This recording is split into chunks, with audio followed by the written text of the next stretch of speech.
एक ऐसा आइलैंड जहां इतने सारे गोल्ड और खजाने मौजूद है कि वह पूरी पृथ्वी की गरीबी मिटा सकता है, लेकिन वहां इतने सारे खतरनाक ट्रास बिछाए गए हैं कि कोई जिंदा ही वापस लौट कर नहीं आया।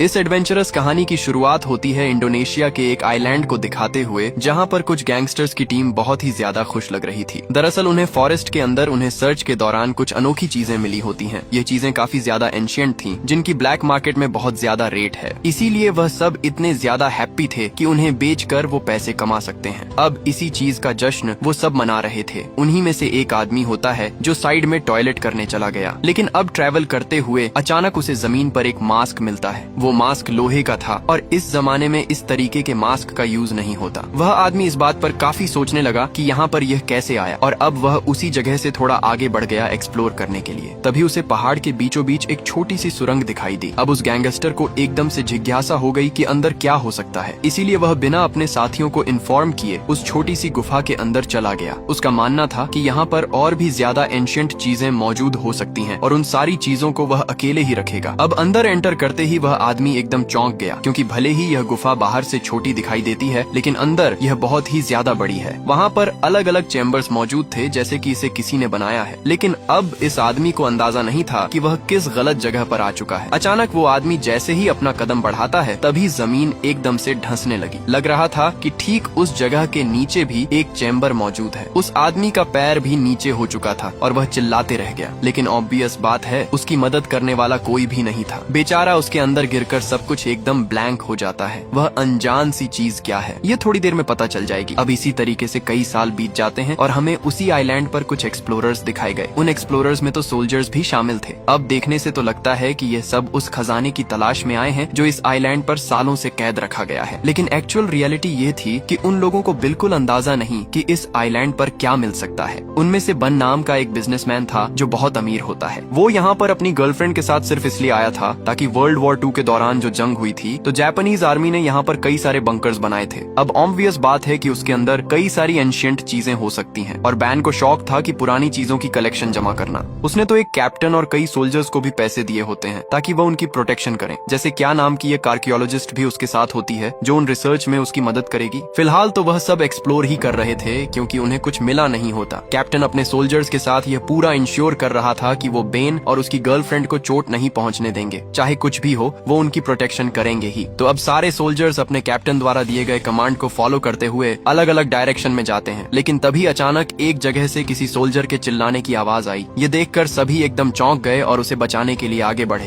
पर पता चला कि एक गुफा के अंदर से किसी इंसान का स्केलेटन बाहर निकल रहा है। वैन और उसकी गर्लफ्रेंड काफी चौंक गए थे, लेकिन फिर बाद में पता चला कि यह तीसरे सोल्जर का एक मजाक था। उसे कुछ नहीं हुआ होता, वह तो सिर्फ सभी को डराने की कोशिश कर रहा होता है। कैप्टन को यह बात बिल्कुल पसंद नहीं आती और वह सोल्जर को डांटता भी है, लेकिन यहाँ बातों ही बातों में उन्होंने एक बंकर भी खोज निकाला था। तो अब बन जेसिका से कहता है कि तुम्हें अंदर जाना चाहिए ताकि कुछ इंपॉर्टेंट चीजें मिल जाएं। लेकिन जेसिका उस जगह पर जाने के लिए थोड़ा डर रही थी, इसीलिए अब बैन कैप्टन और सोल्जर से कहता है कि तुम बाहर रुको, और वह खुद जेसिका के साथ अंदर जाकर उसकी मदद करेगा। अंदर पहुंचकर जितनी भी यूनिक चीजें थीं, वो दोनों उसे एक्सप्लोर करने लगे। वहाँ बाहर की तरफ कैप्टन और सोल्जर्स में भी बातचीत चलती है कि बेन यहाँ पर आखिर क्यों आया है, अपनी जान जोखिम में डालकर इतना दूर आना, वह भी सिर्फ बंकर के लिए। ये एकदम बेवकूफी है। अब यहाँ बंकर के अंदर बेन और जेसिका को खोज करते दौरान 2 सोल्जर्स की डेड बॉडी मिली थी। वो पूरा स्केलेटन बन गए थे और बैजेस से देखकर साफ पता चल रहा था कि यह दोनों जापानीज सोल्जर्स थे। जेसिका सारी चीजें एक्सप्लोर करने के बाद इतना ही कहती है कि वह क्लोज पहुंच गए, लेकिन वह बेन को कुछ और बातें डिटेल में नहीं बताती और बाहर लेकर चली जाती है। उन्हें और थोड़ा आगे एक्सप्लोर करना होगा ताकि एक परफेक्ट स्पॉट मिले जहाँ पर वो अनजान चीज है जिसके लिए जेसिका यहाँ पर आई है। अब ट्रैवल करते हुए हमें वो आइलैंड का दृश्य दिखाया गया जो बहुत ही सुनसान था। वहाँ पर इतने सारे पेड़ पौधे थे जो किसी सोल्जर्स के छुपने के लिए बेस्ट होते हैं, और इसी वजह से वर्ल्ड वॉर 2 के टाइम पर जापानीज ने यह आइलैंड चुना। यहाँ से वह दुश्मनों के ऊपर नजर रखते और बड़ी आसानी से हमला कर देते। अब उनमें से सभी लोग ट्रैवल करते हुए एक बहुत ही पुरानी माइनिंग एरिया के पास पहुँचते हैं। वो माइनिंग एरिया कई साल पुरानी थी, जो पूरी तरीके से तहस नहस हो चुकी होती है। लेकिन अचानक उन्हें उसी माइनिंग एरिया के ठीक नीचे एक दरवाजा दिखाई दिया। ये दरवाजा कितना अंदर जाता है और अंदर क्या मौजूद है। ये सब एकदम से रहस्य था और कैप्टन तो सजेस्ट करते हैं कि शायद हमें अंदर नहीं जाना चाहिए, लेकिन बैन एकदम जिज्ञासु हो चुका था। उसे किसी भी हालत में अंदर जाकर देखना है कि वहाँ क्या चीज मौजूद है। अगर कोई एंशिएंट चीजें हैं तो वह उसे अपने पास रख लेगा। कैप्टन एकदम से बेबस था। बन जैसा कहेगा उसे वैसा करना पड़ेगा। अब सभी लोग उस माइनिंग एरिया से होते हुए आखिरकार उस दरवाजे के पास पहुंचते हैं। कैप्टन का सोल्जर्स कैसे भी करके उस दरवाजे को ओपन कर देता है, यानी अब उनमें से सब रेडी थे अंदर जाकर एक्सप्लोर करने के लिए। लेकिन तभी अचानक कई सारे गैंगस्टर्स ऊपर की तरफ से फायरिंग करने लगे। वहाँ पर इतना ज्यादा कायोटिक माहौल हो गया था कि सभी माइनिंग एरिया के अंदर भागते हैं। कैप्टन के सोल्जर्स भी पलटवार तो कर रहे थे, लेकिन बन, जैसी और उसकी गर्लफ्रेंड की जान बचाना उनकी पहली प्रायोरिटी थी। अब ऑलमोस्ट जब सभी लोग माइनिंग एरिया के अंदर थे तभी गैंगस्टर्स ने वहाँ पर एक ग्रेनेड फेंक दिया। ग्रेनेड इतना तेजी से फटा कि वहाँ का एंट्रेंस ही उड़ गया था। कैप्टन का एक सोल्जर तो उन्हें बचाने के चक्कर में वहीं पर दब गया था। उस धमाके में तो वो माइनिंग एरिया आधे से ज्यादा ढह चुका था, यानी अब ऑब्वियस बात है कि वह सब इस एरिया के अंदर फंस चुके हैं। लेकिन यह नहीं समझ में आ रहा कि गैंगस्टर्स को उनकी लोकेशन के बारे में कैसे पता चला, उन्होंने आखिरकार हम पर हमला क्यों किया, ये एकदम रहस्य रहता है।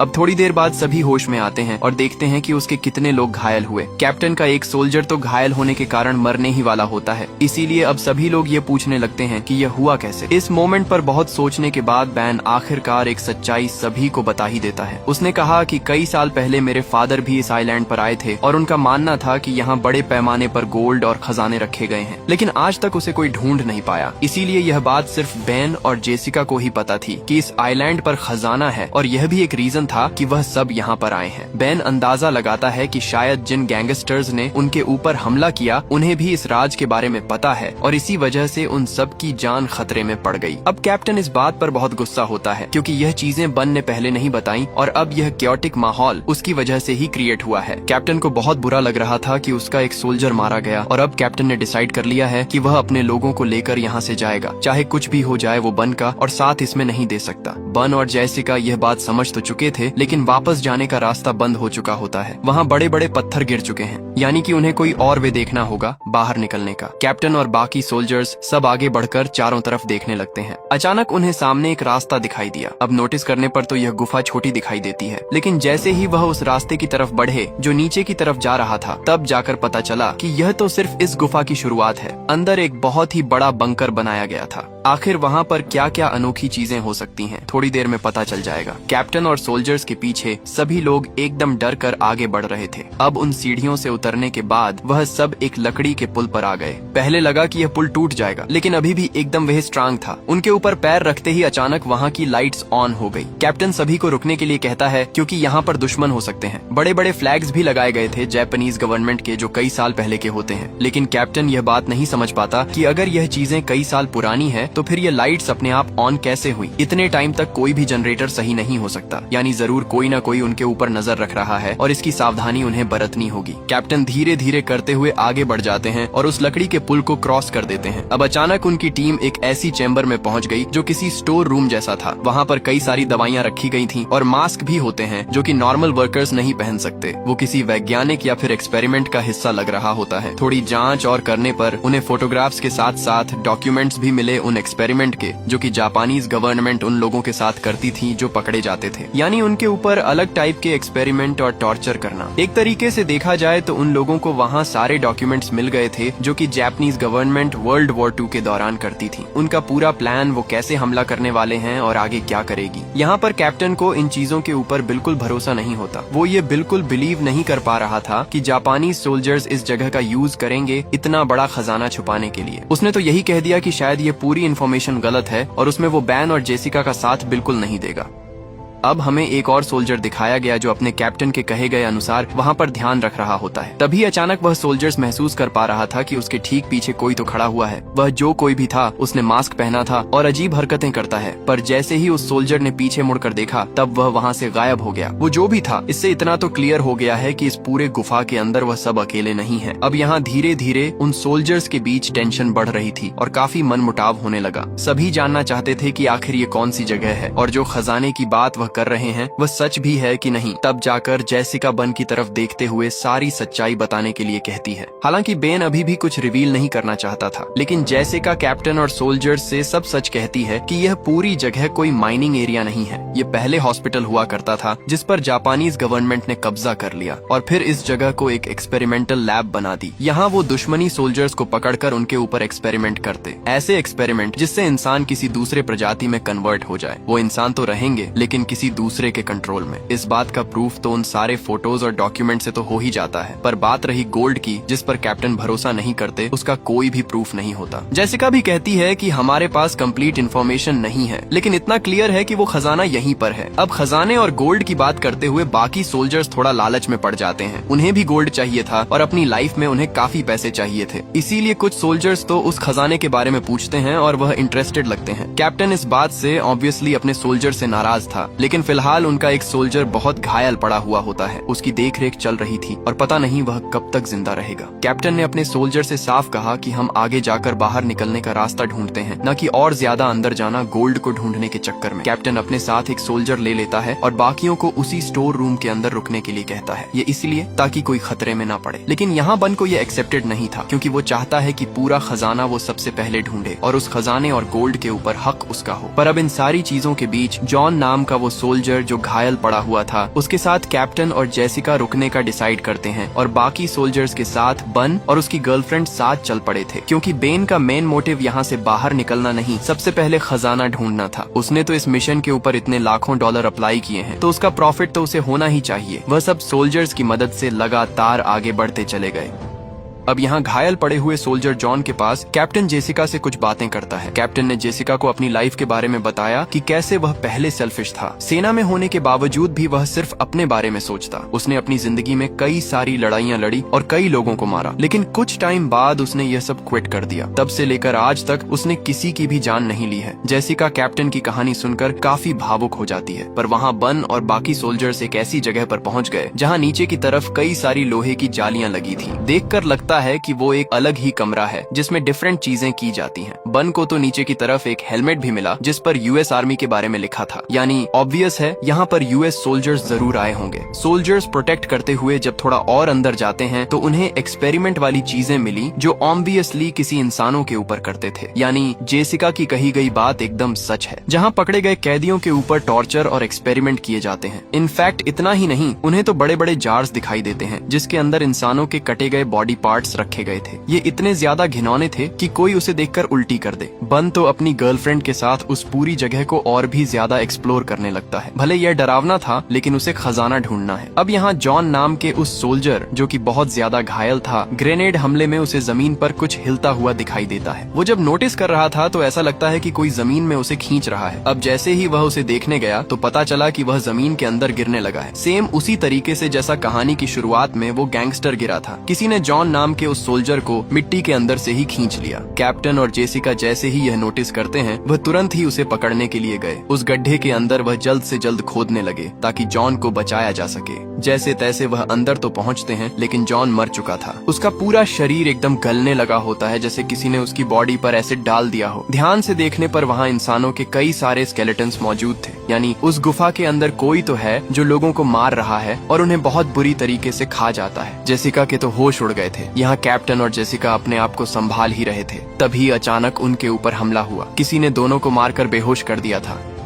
दूसरी तरफ हमें एक सोल्जर दिखाया गया जो गोल्ड ढूंढने के लिए अलग ही निकल पड़ा था, लेकिन उन सोल्जर्स के ऊपर किसी ने हमला कर दिया। ये ऐसे लोग थे जिनकी बॉडी एकदम से गल चुकी थी और चेहरे पर लोहे के मांस लगे हुए थे। देखने से पता ही नहीं चल रहा था कि वो इंसान है या फिर जानवर। वो इतने बुरी तरीके से सोल्जर के ऊपर झपटते हैं कि उसकी आंखों को ही फोड़ देते हैं। बेचारा सोल्जर्स कैसे भी करके अपने आप को बचा रहा था। और ध्यान से देखा जाए तो इन अजीब से क्रिएचर वाले लोगों ने जो मास्क पहना हुआ है, वैसा ही सेम मास्क कहानी की शुरुआत में उस गैंगस्टर को मिला था। यानी असली रहस्य तो अब रिवील हो रहा है। उन खतरनाक क्रिएचर वाले लोगों ने एक सोल्जर को मार दिया और अब बचा था दूसरा सोल्जर। वो अपने आप को बचाने की कोशिश तो कर रहा था, लेकिन क्रिएचर्स की संख्या बढ़ती जा रही थी। बहुत लड़ने के बाद एक मोमेंट ऐसा आता है जब वह हार मान चुका था और अब शायद वह सभी इंसानी क्रिएचर्स उसे खत्म कर देंगे। लेकिन इन चीजों का शायद उन सोल्जर को पता नहीं था और ह्यूमनॉइड करिए चेस ने उन्हें मार दिया। दूसरी तरफ दिखाया जाता है कैप्टन और जेसिका को, जिसके सामने मास्क पहना हुआ एक आदमी खड़ा था। उसके हाथ में वेपन होता है और वह अपने आप को वर्ल्ड वॉर 2 का जापानी सोल्जर बता रहा था। कैप्टन और जेसिका अपना सर झुकाकर उसे समझाने की कोशिश करते हैं। अब वो जो कोई भी जापानी सोल्जर था वह तो यह कहने लगा कि जापान वर्ल्ड वॉर 2 जीत चुकी है और चारों तरफ उनका ही राज हो चुका है, पर अभी भी जंग जारी है, इसीलिए वह वर्ल्ड वॉर 2 के बाद से यहीं पर रहे और कभी बाहर ही नहीं निकले। लेकिन जेसिका उस आदमी को साफ कहती है कि जापान हार चुका है, उन्होंने पहले ही सरेंडर कर दिया था और अब तो यह 20 सेंचुरी चल रही है। वो जापानीज सोल्जर एकदम चौंक गया हो और अपने वेपन नीचे करता है। तब जाकर जेसिका ने उसे टैब पर कुछ वीडियोस दिखाए। ये वीडियोस में साफ पता चल रहा था कि जापानीज गवर्नमेंट के प्रेसिडेंट सरेंडर कर रहे हैं, यानी वो सब हार चुके हैं और जंग सालों पहले खत्म हो चुकी है। उस जापानी सोल्जर ने अपना मास्क हटाया और पता चला कि उसका चेहरा एकदम से खराब हो चुका है। वो एकदम से शॉक में था कि उसे तो यह बात पता ही नहीं होती और तब से उसे यही लग रहा है कि बाहर अभी भी जंग जारी है। इसी वजह से वह सालों से यहीं पर कैद है। ये चीजें अगर उसे थोड़ी देर पहले भी पता होती तो वह अपने साथी को बचा लेता, क्योंकि वह तो स्ट्रेचर पर जो लेटा था वह मर चुका है। जब वह जापानी सोल्जर थोड़ा इमोशनल होकर नीचे गिर पड़ा था तो कैप्टन ने मौका देकर उसका ही वेपन सामने रख दिया।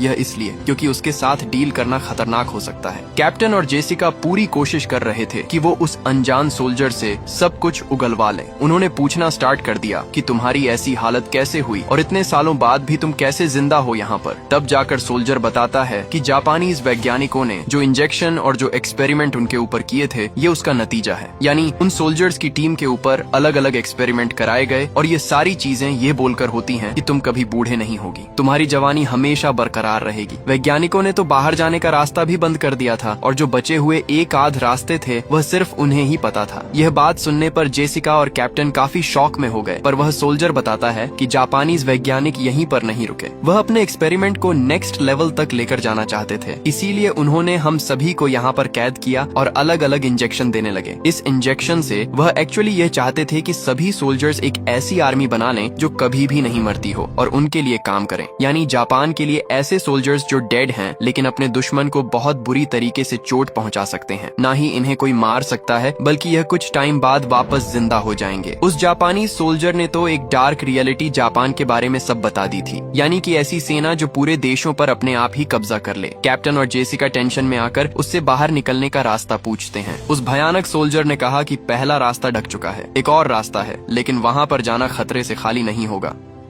दूसरी तरफ हमें बैन और बाकी सोल्जर्स दिखाए जाते हैं जो ट्रैवल करते हुए एंट्रेंस के पास तो पहुंच गए, लेकिन पता चला कि पत्थर गिरने की वजह से वह रास्ता बंद हो चुका है, वो यहाँ से नहीं बाहर निकल सकते। इससे अब टेंशन फैलने लगी और काफी ज्यादा वह परेशान हो जाते हैं। वह फिगर आउट कर रहे थे कि और कौन सा रास्ता हो सकता है, लेकिन अचानक वही अजीब सा एक क्रिएचर बन के ऊपर हमला कर देता है। वो बन को मारना चाहता था, इनफैक्ट उसने बन को गिराकर घायल भी कर दिया, पर बाकी सोल्जर्स जिनके पास गन मौजूद थी वह सीधा शूट कर देते हैं क्रिएचर के ऊपर। बहुत सारी उसके सर में गोलियां मारने के बाद जाकर वह शांत हुआ है। वहाँ मौजूद सभी एकदम हैरान थे कि यह किस प्रजाति के लोग हैं। इनकी पूरी बॉडी एकदम से गल चुकी है और मानो कोई उन्हें कंट्रोल कर रहा है। सोल्जर्स जब ध्यान से उस क्रिएचर के सर को देखते हैं तो वहाँ कुछ सिंबल्स बनाए गए थे और लिखा गया था कि ये कौन सा सोल्जर है और कितने साल का है। जिस इंजेक्शन के बारे में जापानीज सोल्जर बात कर रहा था यह वही है, यानी वह वैज्ञानिक इसके भी एक लेवल अप गए थे ताकि वह इंसानों को जानवर में कन्वर्ट कर दें। बहुत सारी बातें करने के बाद आखिरकार जेसिका को वो रास्ता मिल जाता है, इसीलिए वह कैप्टन और उस जापानीज सोल्जर को साथ चलने के लिए कहती है। यहाँ बन अपनी गर्लफ्रेंड और दोनों सोल्जर के साथ जब आगे बढ़ रहा था तब वो एक और चैम्बर में आए। इस चैम्बर में साफ दिखाई पड़ रहा था कि एक अजीब सा क्रिएचर सामने बैठा हुआ है और उसके ऊपर और भी ज्यादा एक्सपेरिमेंट हुए हैं। तब जाकर बेन और उसकी गर्लफ्रेंड को समझा कि जिस खजाने की बात इस आइलैंड पर की जाती थी वो कोई सोना या फिर कीमती चीज नहीं बल्कि यही लिक्विड है जो वैज्ञानिकों ने बनाया था, और अगर इसे किसी इंसान की बॉडी में डाल दिया जाए तो उनका ट्रांजिशन ऐसे खतरनाक लोगों में हो जाएगा। बन काफी सोच में होता है, लेकिन उसकी गर्लफ्रेंड साफ कहने लगी कि हमें यह लिक्विड लेकर जाना चाहिए, अगर इसे ब्लैक मार्केट में बेचेंगे तो इसकी काफी कीमत मिलेगी। लेकिन वह यह नहीं सोच रहे थे कि इस लिक्विड से कितनी बड़ी आफत आ सकती है। बेन ने भी कुछ आगे का ना सोचते हुए उस लिक्विड को अपने पास रख लिया। अब वो सोल्जर्स थोड़ा और आगे बढ़ते हैं जहाँ से उन्हें बाहर निकलने का रास्ता मिले। वो एक बड़ा सा डोर था जिसे ओपन करने के बाद एक गुफा आती है। अब जैसे ही वह गुफा में आगे बढ़ने के लिए कदम रखते हैं तब एक शॉकिंग चीज सामने आई। सीधे देखने पर वहाँ पर कई सारे क्रिएचर्स वाले इंसान मौजूद थे जो एक आर्मी की तरह खड़े होते हैं, यानी वैज्ञानिकों द्वारा बनाए गए वो फाइनल सोल्जर्स जो जापानीज गवर्नमेंट चाहती थी दुश्मनों से लड़ने के लिए। उस गुफा में इतनी बड़ी जापानीज आर्मी थी जो कि पूरी तरीके से इमॉर्टल है। एक्सपेरिमेंट के कारण ना तो उन्हें कोई दर्द फील होता है और ना ही उन्हें कोई मार सकता है। उनके अंदर सिर्फ एक ही जुनून है कि सामने जो भी आए उन्हें खत्म कर दें। अब वहाँ पर आकर उन लोगों ने सारी आर्मी को जगा दिया था, जो पूरी तरीके से एकदम हथियारों से लैस होती है, और अब क्रिएचर की पूरी आर्मी उनके ऊपर टूट पड़ी थी। बन, उसकी गर्लफ्रेंड और बाकी बचे हुए सोल्जर्स वापस चैम्बर में भागने का ट्राई करते हैं। उनमें से एक सोल्जर बहुत बुरी तरीके से तलवारों से मारा गया। अजीब से इंसानी क्रिएचर उन्हें एक बार में ही खत्म कर देते हैं। जैसे तैसे बेन अपनी गर्लफ्रेंड और दूसरे सोल्जर के साथ एक चैम्बर में पहुंचा और वहां से नीचे जाने लगा। फिलहाल तो उन क्रिएचर से बचना बहुत जरूरी है, क्योंकि एक बार हाथ में आग गए तो वह छोड़ेंगे नहीं। ट्रैवल करते हुए वह उस स्केलेटन वाले हिस्से में पहुंची जहां सभी को काट कर खाया जाता था। वहां पर तो वह अपने उस सोल्जर की डेड बॉडी भी देखते हैं जो घायल पड़ा हुआ था। फिर भी कैसे भी हिम्मत करते हुए वो आगे बढ़ते चले गए। बैन, उसकी गर्लफ्रेंड और उस सोल्जर तो उस जगह पर भी पहुंच गए जहां उस संदेह सोल्जर्स को उन क्रिएचर ने मारा था। अब उन्हें कुछ समझता नहीं कि कहां जाए, इसीलिए वह सीधा कैप्टन और जेसिका के पास बढ़ने लगते हैं। पता चला कि उन इमोर्टल सोल्जर्स की आदमी पूरी जगह पर फैल चुकी है। वह ढूंढ रही है अपने शिकार को मारने के लिए। बन के ऊपर एक क्रिएचर ने हमला कर दिया था, जिससे वह घायल हो चुका होता है। अब यहाँ उसकी गर्लफ्रेंड बन के लिए काफी फिक्र करने लगी कि वह शायद मर जाएगा, इसीलिए पता नहीं वो क्या सोच रही थी, और उसने तुरंत ही वह इंजेक्शन निकाला और बन के बॉडी में वही घुसा दिया। उसे लग रहा था कि इस इंजेक्शन की वजह से बन जिंदा रहेगा। अब वो सारे इमोर्टल सोल्जर्स उस जगह पर भी पहुंच जाते हैं जहां पर कैप्टन और जेसिका थे। कैप्टन जेसिका तो वहां से भाग जाते हैं अपनी जान बचाकर, लेकिन वो जापानीज सोल्जर जो ऑलरेडी इन्फेक्टेड था वो सरेंडर कर देता है। सारे इमोर्टल सोल्जर्स इतने ज्यादा बेरहम थे कि वो काफी बुरी तरीके से मौत देते। सभी आगे तो चल रहे थे, लेकिन बन की गर्लफ्रेंड उन्हें धोखा दे देती है। वो सिर्फ बन के बारे में सोच रही थी और उसे लेकर एक केव के अंदर जाकर छुप गई। पर यहाँ बन के अंदर जो लिक्विड गया था उससे वह कन्वर्ट होने लगा उन्हीं इमोर्टल लोगों में। उसकी हालत इतनी खराब हो जाती है कि कुछ ही देर में वो आउट ऑफ कंट्रोल हो गया और अपनी गर्लफ्रेंड को जान से मार दिया। यानी यह लिक्विड सच में काम करता है। कैप्टन और बचे हुए एक सोल्जर को भी वह पकड़ लेते हैं और एक एक करके मारने लग जाते हैं। कैप्टन मर चुका था और उसके साथ बचा हुआ एक सोल्जर भी लड़ने की कोशिश करता है, पर देखने से लग रहा था कि उन सोल्जर्स के पास भी हाई IQ वाला दिमाग है। वो अच्छी तरीके से न ही उसे रोक रहे थे, बल्कि उसे एक साथ खत्म भी कर देते हैं। यानी अब ऑलमोस्ट सभी मर चुके हैं सिवाय जेसिका के। जेसिका वहाँ से बाहर निकलने का रास्ता ढूंढ लेती है और पानी के रास्ते ऊपर आ जाती है, पर उसके साथ पानी के अंदर से कोई और भी आया था। बाहर वही इमोर्टल सोल्जर निकलता है जिसने की जेसिका को पकड़ा और जान से मार दिया। धीरे धीरे करके उन पूरी इमोर्टल सोल्जर की आर्मी बाहर आ जाती है और अब वो बढ़ चले थे आगे की तरफ जहां वो सभी को मारेंगे। यानी इससे ये बात तो कंफर्म है कि अब शायद एक नई जंग शुरू होने वाली है। ऐसी जंग जहां पर इमोर्टल सोल्जर्स जिन पर एक्सपेरिमेंट करके बनाया गया है वो लोगों को चुंच कर मारेंगे। हमारी भी कहानी इसी खतरनाक एंडिंग के साथ यहीं खत्म हो जाती है।